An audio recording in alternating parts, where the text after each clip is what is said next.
India Legal presents Courts Roundup.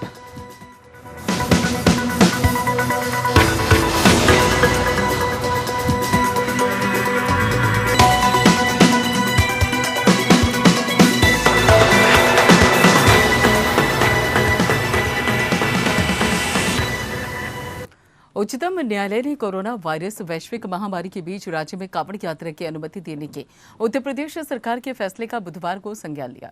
न्यायमूर्ति RF Nariman की अगुवाई वाली पीठ ने राज्य सरकार को एक नोटिस जारी किया और मामले को शुक्रवार को सुनवाई तक के लिए स्थगित कर दिया है। उत्तर प्रदेश में मुख्यमंत्री योगी आदित्यनाथ के नेतृत्व वाली सरकार ने कोविड-19 की संभावित तीसरी लहर का खतरा जताए जाने के बावजूद 25 जुलाई से यात्रा के मंगलवार को अनुमति दे दी थी।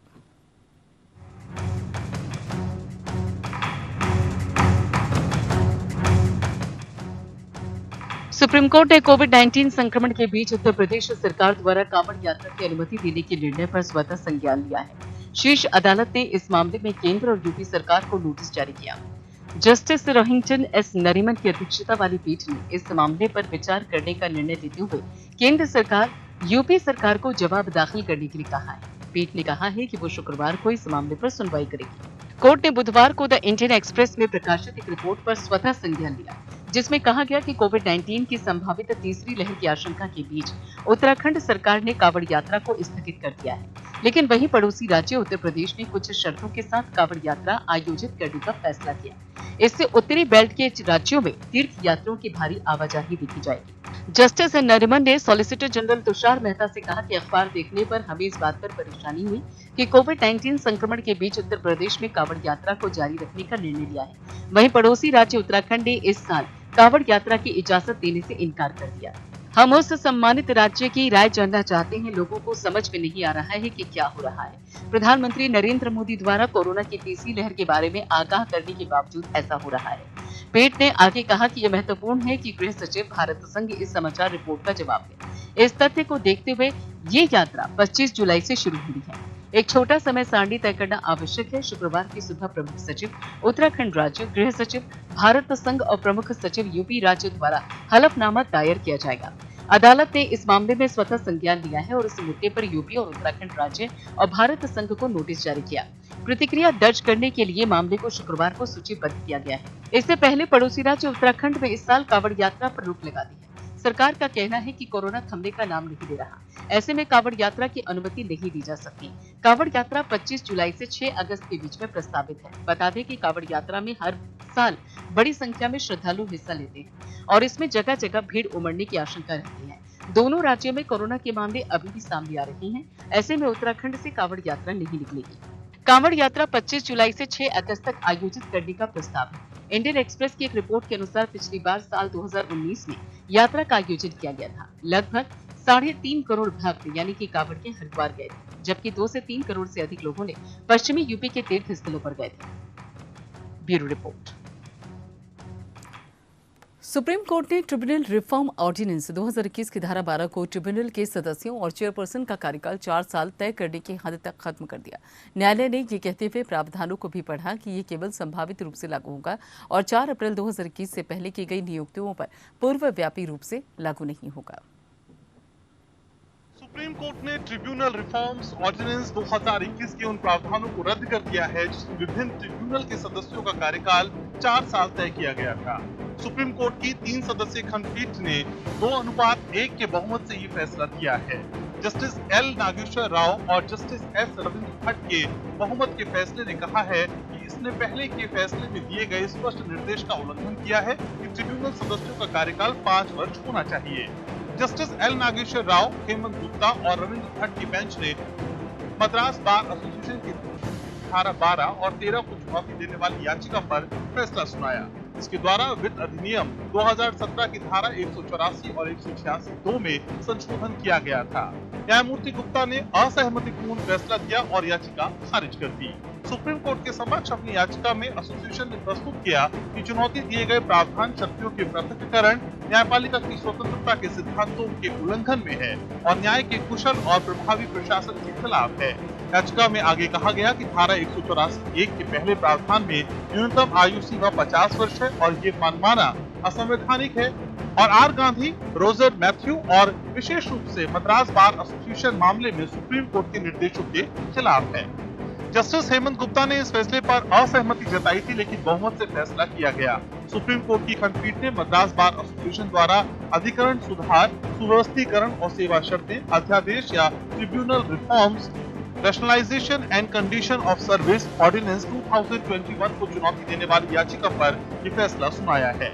इस अध्यादेश द्वारा वित्त अधिनियम फाइनेंस एक्ट 2017 की धारा 184 और धारा 186 में संशोधन किया गया है, ताकि खोज सह चयन समितियों के संयोजन और उनके सदस्यों के कार्यकाल की अवधि से संबंधित प्रावधानों को इसमें शामिल किया जा सके। गौरतलब है कि सुप्रीम कोर्ट ने पिछले साल नवंबर में ट्रिब्यूनल रूल्स 2020 में कई दोषों को देखते हुए मद्रास बार एसोसिएशन के एक पुराने मामले में उन्हें संशोधित करने के लिए कई निर्देश जारी किए थे। बाद में केंद्र सरकार ने 2021 के अध्यादेश को कथित तौर पर सुप्रीम कोर्ट के निर्देशों के अनुपालन में लागू किया था। इस अध्यादेश को मद्रास बार एसोसिएशन ने ये कहते हुए चुनौती दी कि ये सुप्रीम कोर्ट के निर्देशों का उल्लंघन करता है। Bureau report. आईपीसी की धारा 124 से यानी कि देशद्रोह की संवैधानिकता वैधता को चुनौती देने वाली याचिका पर विचार करने के लिए सुप्रीम कोर्ट राजी हो गया है। एक पूर्व सैन्य अधिकारी ने ये दायर याचिका की है और न्यायमूर्ति एनवी रमन्ना की अध्यक्षता वाली बेंच ने याचिकाकर्ता का प्रतिनिधित्व कर रहे अधिवक्ता को याचिका की एक प्रति अटॉर्नी जनरल को देने के लिए कहा। और इस बेंच में न्यायमूर्ति एएस बोपन्ना और साथ ही ऋषिकेश राय भी शामिल है। आपको बता दें कि सुप्रीम कोर्ट की एक अन्य पीठ ने 12 जुलाई को भारतीय दंड संहिता की धारा 124 के तहत देशद्रोह के अपराध की संवैधानिकता को चुनौती देने वाली याचिका पर केंद्र और महान्यायवादी से जवाब मांगा था। जस्टिस यूयू ललित और साथी अजय रस्तोगी मणिपुर और छत्तीसगढ़ के 2 पत्रकारों द्वारा दायर एक याचिका पर सुनवाई कर रहे थे, जिसमें राजद्रोह के अपराध की संवैधानिकता को चुनौती दी गई थी।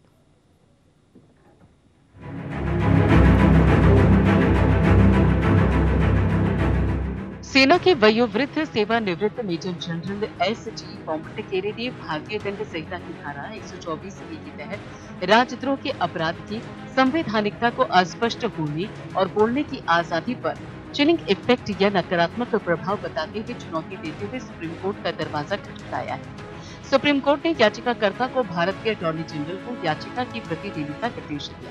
अब इस मामले को गुरुवार को सुना जाएगा। प्रधान न्यायाधीश एनवी रमन्ना, न्यायमूर्ति एएस बोपन्ना और न्यायमूर्ति ऋषिकेश रॉय की पीठ ने मामले की सुनवाई की। पीठ ने याचिकाकर्ता के वकील पीटी सुरेश को एजी को प्रति देने का निर्देश दिया। एडवोकेट प्रसन्ना एस के माध्यम से मेजर जनरल एस.जी. पोम्पटकेरे सेवानिवृत्त की ओर से दायर याचिका में कहा गया है कि आईपीसी की धारा 124 ए संविधान के अनुच्छेद 19(1)(a) जिसे अनुच्छेद 14 और 21 के साथ बढ़ाता है के विपरीत है और 1962 के केदारनाथ सिंह बनाम बिहार राज्य के फैसले में आंशिक रूप से पढ़ने के बाद इसे बरकरार रखा गया था। याचिका में तर्क दिया गया है कि प्रावधान पूरी तरीके से असंवैधानिक है, क्योंकि केदारनाथ सिंह में नियोजित तर्क को आरसी कोपर बनाम भारत संघ, इंदिरा गांधी बनाम राजनारायण, IR को एल्हो बनाम तमिलनाडु राज्य, पुट्टुस्वामी बनाम भारत संघ जैसे बड़े संवैधानिक बेंच निर्णयों द्वारा खारिज कर दिया गया है। अनुच्छेद 19(1)(a) के मामले में केवल इस मौलिक अधिकार पर लगाए गए प्रतिबंधों की परिकल्पना अनुच्छेद 19(2) के तहत हुई। ये प्रावधान हालांकि हर बोलने या भी व्यक्ति को एक आपराधिक अपराध के तहत राजद्रोह मानता है, जो अधिकतम आजीवन कारावास की सजा के साथ दंडनीय है। न्यायमूर्ति यूयू ललित की अध्यक्षता वाली पीठ आईपीसी की धारा 124(a) की संवैधानिक वैधता को चुनौती देने वाली याचिका के साथ साथ हस्तक्षेप आवेदनों पर भी सुनवाई कर रही है। 30 अप्रैल को कोर्ट ने मणिपुर और छत्तीसगढ़ राज्यों में काम कर रहे 2 पत्रकारों द्वारा दायर याचिका में नोटिस जारी किया गया था।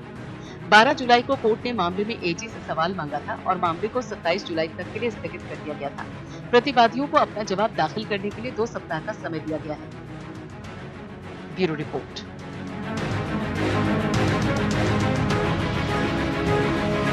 सुप्रीम कोर्ट ने मध्य प्रदेश उच्च न्यायालय के उस आदेश को रद्द कर दिया जिसमें कलेक्टर के पास सुरक्षा मंत्रालय द्वारा जमा की गई लगभग 1,96,00,000 रुपए की राशि को भूमि मालिकों को मुआवजे के रूप में वितरण का निर्देश दिया गया। जबलपुर में लगभग 51.57 एकड़ भूमि के मालिकों ने मध्य प्रदेश उच्च न्यायालय के समक्ष रिट याचिका दायर कर आरोप लगाया था कि उन्हें रक्षा मंत्रालय द्वारा उनकी भूमि किसी भी तरह की गतिविधियों को करने से रोका जा रहा है और इस रिट याचिका का निपटारा अधिकारियों को इस निर्देश के साथ किया गया था कि प्रतिबंध लगाने के कारण जमींदारों को नुकसान और उसको भुगतान का उदाहरण यानी कि निर्धारण करने के लिए उचित कदम उठाए जाए।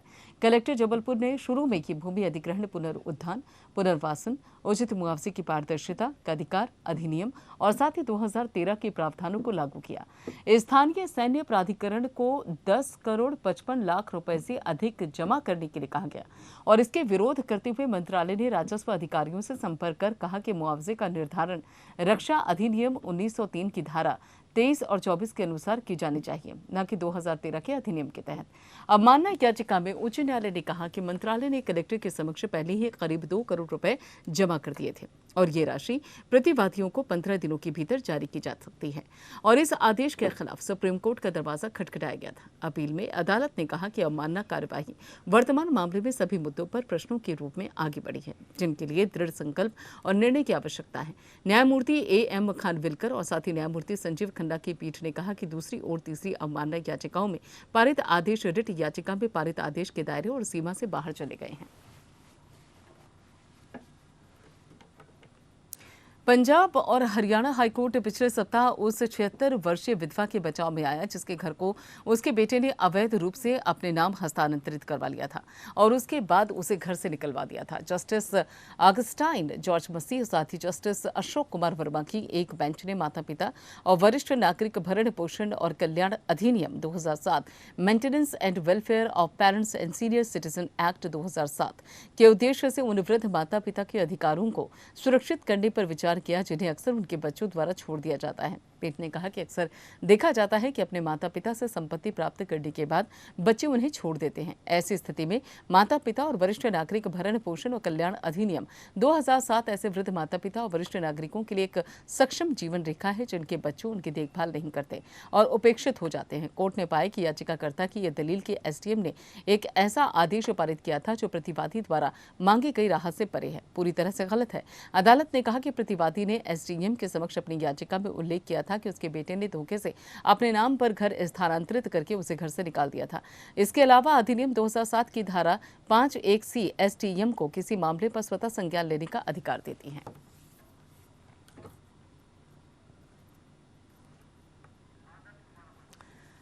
और इसी बाबत आगे की अपडेट देने के लिए, आगे की जानकारी देने के लिए अधिवक्ता आदर्श कुमार जी हमारे साथ जुड़ चुके हैं। आदर्श जी, पंजाब हरियाणा हाईकोर्ट ने बच्चों की परिजनों के प्रति बेरुखी पर क्या कुछ टिप्पणी की है और खास तौर पर इस केस पर क्या निर्देश दिए हैं?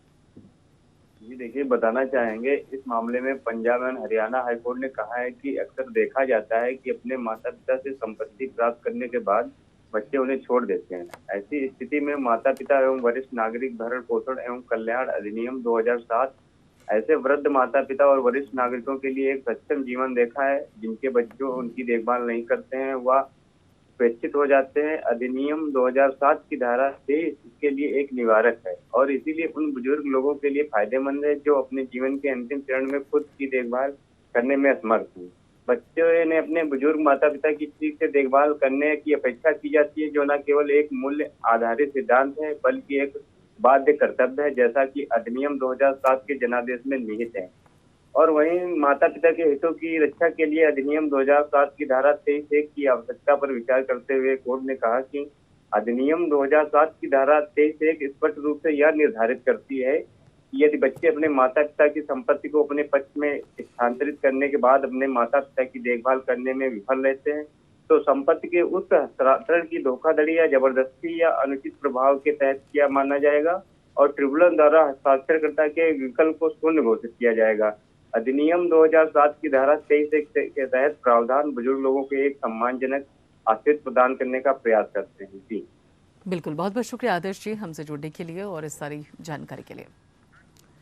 महाराष्ट्र की एक नगर निगम पार्षद ने तीसरे बच्चे को किसी और का बच्चा बताकर 2 बच्चों के नियम का उल्लंघन करने की अयोग्यता को दूर करने का प्रयास किया। हालांकि तीसरे बच्चे को अस्वीकार करने का प्रयास असफल रहा क्योंकि सुप्रीम कोर्ट ने तर्क को स्वीकार करने से इनकार कर दिया और इससे पहले बॉम्बे हाईकोर्ट ने भी उक्त बचाव को खारिज कर दिया था। और 2017 में सोलापुर नगर परिषद में अनिता रामदास मागर नाम की एक महिला के चुनाव से संबंधित मुद्दा उठा था।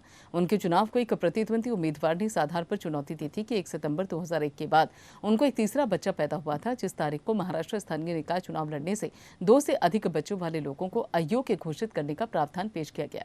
उसका तर्क था कि तीसरे बच्चे का जन्म दूसरे परिवार में हुआ था और उसके पति के भाई और उनकी पत्नी को विवादित तीसरे बच्चे के माता पिता होने का अनुमान लगाया गया था।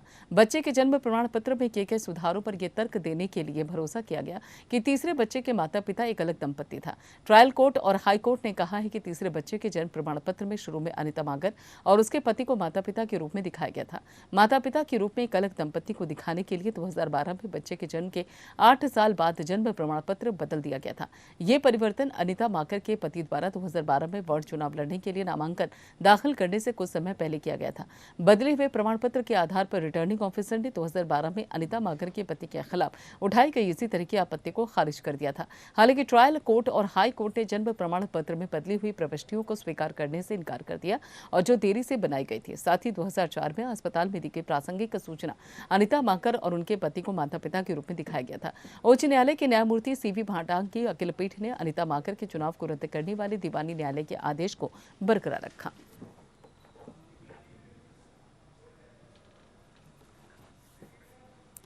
इलाहाबाद हाईकोर्ट ने उत्तर प्रदेश सरकार के अधिकारियों को विभिन्न जिलों के संबंधित जिला अधिकारियों और बेसिक जिला शिक्षा अधिकारी को निर्देश देने के लिए कहा है कि शिक्षकों को आरटीई अधिनियम या फिर बच्चों का मुफ्त और अनिवार्य शिक्षा का अधिकार अधिनियम 2009 के तहत गैर शैक्षणिक कार्य न सौंपा जाए।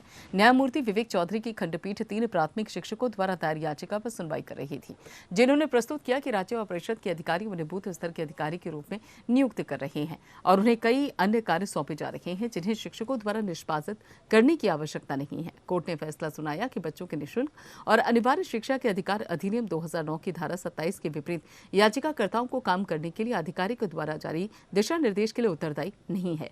न्यायालय ने इस निष्कर्ष पर पहुंचने में 2009 के अधिनियम की धारा 27 के साथ ही 2011 के नियमों के नियम 21 से 3 का उल्लेख किया, जबकि अधिनियम 2009 की धारा 27 गैर शैक्षणिक उद्देश्यों के लिए शिक्षकों की तैनाती पर रोक लगाती है। नियम 21(3) कहता है कि छात्र शिक्षक अनुपात बनाए रखने के उद्देश्य से किसी स्कूल में तैनात किसी भी शिक्षक को जनसंख्या, जनगणना, आपदा राहत कर्तव्यों या स्थानीय प्राधिकरण या राज्य विधानसभाओं या संसद के चुनावों से संबंधित कर्तव्यों के अलावा किसी भी स्कूल में अन्य स्कूल या कार्यालय या फिर किसी भी गैर शैक्षणिक उद्देश्य के लिए तैनात नहीं किया जा सकता। कोर्ट ने उपरोक्त टिप्पणियों के साथ ही रिट याचिका का निपटारा किया। झारखंड हाईकोर्ट ने जगन्नाथपुर मंदिर न्यास समिति द्वारा 12 और 20 जुलाई 2021 को राज्य में भगवान जगन्नाथ रथ यात्रा के अनुष्ठान उत्सव को करने मनाने की अनुमति मांगने वाली एक जनहित याचिका पर सुनवाई करते हुए राज्य सरकार से सुप्रीम कोर्ट के निर्देशों को ध्यान में रखते हुए अपना निर्णय लेने के लिए कहा। मुख्य न्यायाधीश डॉक्टर रवि रंजन और साथ ही न्यायमूर्ति एस.एन. प्रसाद की खंडपीठ ने आदेश दिया कि कोर्ट रथ यात्रा पूजा से पहले याचिकाकर्ता की शिकायत के संबंध में राज्य को अपना निर्णय लेने का निर्देश देकर वर्तमान रिट याचिका का निपटारा कर रहा है। हालांकि ऐसा निर्णय लेते समय माननीय सुप्रीम कोर्ट के संबंध में निर्देश का अनुसरण किया जाना चाहिए। झारखंड के राज्य में स्थित भगवान जगन्नाथ मंदिर की स्थापना साल 1691 में हुई थी और तब से हर साल जून जुलाई के महीने में रथ यात्रा उत्सव मनाया जाता है। इस अवधि के दौरान 10 दिनों का मेला भी लगता है और ये मेला भगवान जगन्नाथ के उनके घर लौटने के बाद समाप्त होता है। ये त्योहार उड़ीसा के पुरी में स्थित भगवान जगन्नाथ मंदिर में होने वाले त्योहार की तरह होता है और समिति के वकील ने सुप्रीम कोर्ट के उस निर्णय का हवाला दिया जिसमें उसने उड़ीसा राज्य के पुरी में अनुष्ठान करने के संबंध में दिशा निर्देश जारी किए थे और इस प्रकार के तर्क दिया गया कि झारखंड राज्य द्वारा वही छूट दी जानी चाहिए ताकि रांची जिले में भगवान जगन्नाथ के अनुष्ठानों का भी पालन किया जा सके। इसके लिए 61 सेवा स्थित एसओपी का पालन करने के लिए तैयार है। राज्य सरकार ने तर्क दिया कि मां छिन्नमस्तिका मंदिर को फिर से खोलने के मुद्दे पर झारखंड न्यायालय ने राज्य पर कोई परमादेश जारी करने से इनकार कर दिया। हालांकि इस तरह के निर्णय को राज्य सरकार के सक्षम प्राधिकारी द्वारा लिए जाने के लिए खोल दिया गया था और अंततः प्रार्थना की गई उक्त आदेश के अनुसार तत्काल रिट याचिका का भी निस्तारण किया जाए। गौरतलब है कि सुप्रीम कोर्ट ने पिछले हफ्ते उड़ीसा राज्य अन्य मंदिरों में प्रतिष्ठित पुरी जगन्नाथ मंदिर में रथ यात्रा के समान रथ यात्रा आयोजित करने की अनुमति मांगने वाली याचिकाओं के लिए बेंच को खारिज कर दिया था और कोर्ट ने यह देखते हुए कि देश कोविड-19 की दूसरी लहर से उबर रहा है, ओडिशा सरकार ने एक सुविचार निर्णय लिया। चलिए फिलहाल इस बुलेटिन में बताएं, बाकी खबरों के लिए आप जुड़े रहिए एपीएन के साथ। India Legal presents Courts Roundup.